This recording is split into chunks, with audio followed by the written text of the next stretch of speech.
Fox News alert. When the president first suggested that people from 5 majority Muslim countries should not be allowed to travel into the United States until further review, well, that was shot down by the courts. Then the Justice Department came up with another slightly revised edition of the travel ban. That has just been shot down by the Ninth Circuit based on the West Coast. We are continuing to read through the opinion as put forward by the judges of the appeals court. Perhaps not to be, perhaps it was not unexpected by the White House. The Ninth Circuit is the most liberal court in the country. As Greg Jarrett will tell you, it is also the most overturned appellate court in the country. The Supreme Court also is taking a look at the travel ban. We'll have more for you throughout the hour. That decision from the Supreme Court, not expected. Any word on that today? For more on all this, so let's bring in Leslie Marshall. He's a progressive radio host and Fox News contributor, and Kevin McCullough. He is the conservative radio host for Salem Media Group. Thank you both for joining us. So a lot of breaking news. I know that you were just getting the lowdown on all of it as well. Leslie, I'll start with you. Your take. Well, as John just said, this is the Ninth Circuit Court. Everyone agrees, the most liberal court in the United States. The Supreme Court is a very different composite, Heather. We're looking at a more conservative court, and even with the most moderate of judges on that group of 9, to be more conservative. So I think even though those on my side of the aisle are very hopeful the Supreme Court will do what all the lower courts have done, they might be disappointed in the decision that will come down, and we will hear about this week most likely. That could be a foreshadowing of phase 2 of the specific litigation within this case. Yeah, and Kevin, the 3 judges who heard the case, the Ninth Circuit, all appointed by President Clinton. So, as we've been saying, not entirely surprising. What do you expect the next move to be? I expect the Supreme Court to lift the restriction and allow the ban to be enforced until the bigger issues are determined.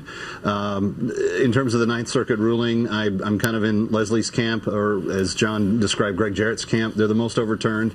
That's done so for a reason. The people on the Supreme Court are much more literal about the Constitution, and so they take specifically the powers of the president to enforce who may or may not be allowed to come to this country for any reason as given, as being fairly legit. So I think we're going to see the ban lifted to allow to be enforced until they decide the bigger issues, which I think are still working their way through the lower courts, both the Fourth and the Ninth Circuits. Yeah, and the bigger issues being the proper amount of vetting and the process of who is and is not allowed into this country. Let's listen to what Secretary Kelly had to say about it.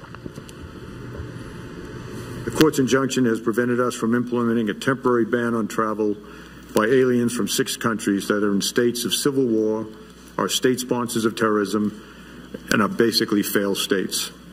They are the same countries identified by the Congress in previous administration in 2015 as nations of great concern. There's nothing to do with religion or skin color or the way they live their lives.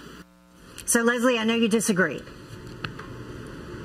Well, I disagree for a couple of reasons here, Heather. I mean, the dynamics of ISIS, their training, where their camps are located, and where we're seeing terrorists come from and where they're born aren't necessarily these states, these countries, excuse me. As you know, in this country, these are not where the terrorists in this country have hailed from. And as of late, we've seen people more likely, whether they get training in some of these countries, to be born in the UK or to be born in France or to be born elsewhere in Europe, as an example. It doesn't necessarily keep us safer, for one. 2, it also does not speak to more extreme vetting, if you will, in regard to those specifics and stats. And then lastly, we also need to look at, you know, what is going to make us safer. The president talked about disaster, and we haven't seen that from any people from those countries here in the United States in the 128 days.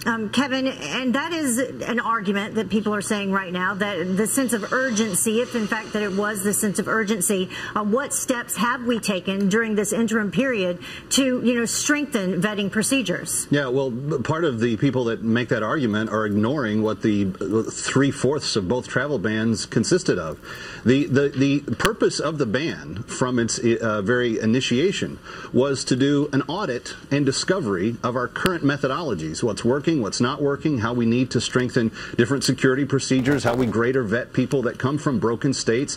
If you've been in the state of civil war, like in Syria, for many years, you have a problem finding records. It's not that we're trying to just pigeonhole geography or people groups that we don't like. It's that there's legitimate concerns that there may be security threats here.